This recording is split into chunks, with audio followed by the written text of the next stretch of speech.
Hey there!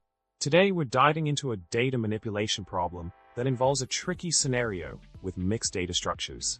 The problem we're tackling revolves around a dataset where we have an all_x column that contains either a single value, a character vector, or is empty null. Our goal is to create a new column based on specific conditions related to the all_x column and ID grouping. Now, let's talk about the solution provided to solve this complex problem.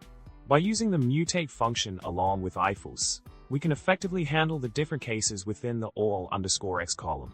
The code provided efficiently checks the length of the all_x column, then based on whether it is one or more values, extracts the appropriate element to populate the new x2 column. As a result, we successfully generate the desired output with the correct values in the x2 column for each row. To sum it up, we tackled a challenging data manipulation problem by leveraging the power of the mutate function and ifelse to handle mixed data structures effectively. By carefully considering the conditions of the all_x column, we were able to create a new column with the desired values following the specified logic.